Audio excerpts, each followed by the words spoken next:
Assistant audit officer क्या हो जाएगा, AA जानते हैं कौन सा पोस्ट होता है सीजीएल में, AA होता है आपका असिस्टेंट ऑडिट ऑफिसर। AA के बारे में थोड़ी सी जानकारी आपको बता दें तो ये सीजीएल का इकलौता ऐसा पोस्ट है, ठीक है, जिसकी जो सैलरी है वो 4800 ग्रेड पे में आती है। AA के बारे में थोड़ी सी जानकारी आप समझ लीजिए, थोड़ा सा, ज्यादा नहीं, थोड़ा सा। AA कैसा पोस्ट होता है, एक ऐसा पोस्ट होता है जिसमें अगर मान लो अगर मैं आपको बताऊं तो व्हाइट सैलरी भी बहुत ज्यादा है और ब्लैक सैलरी भी बहुत ज्यादा है। ब्लैक सैलरी नाम की कोई चीज नहीं होती, हाँ ब्लैक मनी जरूर होती है। AA जो पोस्ट होता है वो 4800 ग्रेड पे का होता है, ठीक है। बहुतों का सपना आज से ही AA बन जाने वाला है, मुझे पता है। 4800 ग्रेड पे का मतलब क्या हो गया कि सीजीएल में जितने भी पोस्ट होते हैं उसमें सबसे ज्यादा अगर तनख्वाह दी जाती है तो इसी पोस्ट में।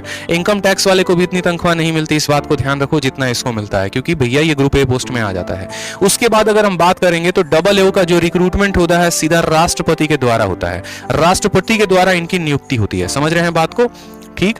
अब यहां पर जो है प्रेसिडेंट ही लिख दे रहा हूं, ठीक। अब राष्ट्रपति के द्वारा क्या होती है, इनकी रिक्रूटमेंट होती है। तीसरी बात अगर हम बात करें तो ये गैजेट ऑफिसर पोस्ट होता है, ठीक है। ये हमारा क्या होता है, गैजेट ऑफिसर पोस्ट होता है। GAT, स्पेलिंग गलत हो जाए तो माफ करना, गैजेट होता है आई थिंक, ठीक है, पता नहीं है, जो भी है, गैजेट ऑफिसर एक पोस्ट होता है, ठीक है।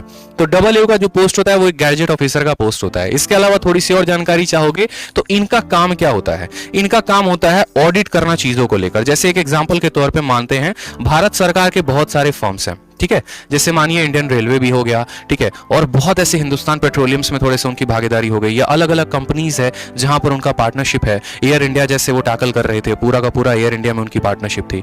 तो भारत सरकार के पास क्या है, बहुत पैसे आ रहे हैं, ठीक है, और बहुत पैसे खर्च भी हो रहे हैं। तो अब मोदी जी जाकर नहीं ना पूछेंगे, अच्छा बताओ ठीक है, एक आदमी 530 रुपए का टिकट काटा तो बताओ तुम उसको कहां कहां पर खर्चा किए। तो वो तो मोदी जी का काम तो नहीं है, सरकार का तो काम नहीं है। तो वैसे केस में हमें एक ऑफिसर की जरूरत पड़ती है जो ये सभी अकाउंट का लेखा जोखा रखता है, और उसको हम कहते हैं AA, असिस्टेंट ऑडिट ऑफिसर, ठीक है। AA के पोस्ट के बारे में आप अगर YouTube पर सर्च करेंगे तो पूरी की पूरी जानकारी आपको मिल जाएगी। इसमें आप जो है, आप अपना एक तो सरकार के द्वारा किए गए काम से भी तनख्वाह ले सकते हैं, आपको जो है इसके अलावा कुछ प्राइवेट कंपनीज का भी आप ऑडिट कर सकते हैं आप अपने फ्री टाइम में, ठीक है। जैसे मानो मैं एक AA ऑफिसर हूं, मुझे सरकार के हर खाते जोखे के बारे में पता है कि हाँ भैया यहाँ इतना पैसा आता है, वहां इतना खर्चा होता है। तो बहुत ऐसे प्राइवेट कंपनीज भी होती हैं जो मुझे अप्रोच कर सकती हैं कि सर हमारा भी थोड़ा सा अकाउंट देख लीजिए। जैसे जब आप बड़े लेवल पे पहुंचेंगे ना तो आपको एक CA की आवश्यकता होती है, ठीक है। CA कौन होता है, चार्टर्ड अकाउंटेंट, जो पूरे आपके अकाउंट का लेखा जोखा रखता है। उसी तरीके से यहाँ पर AA सरकार का एक तरीके से पूरा का पूरा लेखा जोखा रखता है। इसमें अगर आप बात करेंगे, ठीक है, थोड़ा बहुत ऊपरवार की, तो देखो ऊपरवार के बारे में लिखूंगा नहीं, हाँ बहुत पैसा है।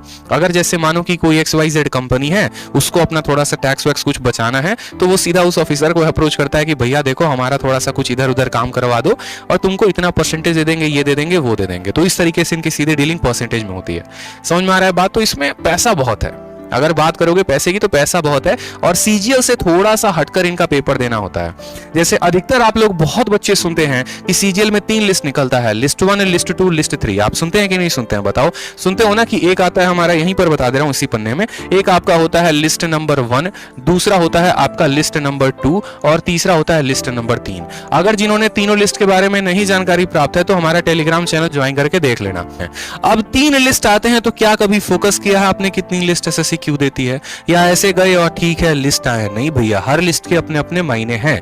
ये वाला जो लिस्ट होता है ना, यही AA के बारे में होता है। AA में जो जो लोग नियुक्त होते हैं वो लिस्ट 1 में काउंट किए जाते हैं। JSO में जो लिस्ट सेलेक्ट होते हैं वो लिस्ट 2 में आते हैं, और बाकी सभी पोस्ट वाले लोग किस में आते हैं, लिस्ट 3 में आते हैं। AA की कट ऑफ सबसे ज्यादा जाती है। जैसे अभी इस बार अगर मानो प्री की कट ऑफ 130 गई है ना, तो AA की कट ऑफ सीधा 160 जाती है, 165 जाती है। इसमें बहुत कम बच्चे सेलेक्ट होते हैं। इस बार 5000 या 6000 बच्चे ही इस पोस्ट पे क्वालिफाई कर पाए। उनको एक अलग से 2 पेपर देने होते हैं 200 नंबर के। तो इनका कट ऑफ भी अलग निकलता है, इनका सिलेक्शन भी अलग होता है। और AA का गेम यहीं पर खत्म नहीं होता।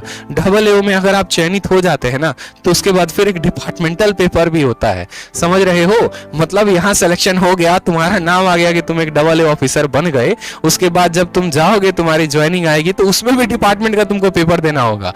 अगर डिपार्टमेंट का पेपर तुम क्वालिफाई नहीं कर पाए तो तुमको डिग्रेड कर दिया जाएगा, तुम्हारा प्रमोशन नहीं होगा और पीछे वाले पोस्ट पे चले जाओगे, ठीक है।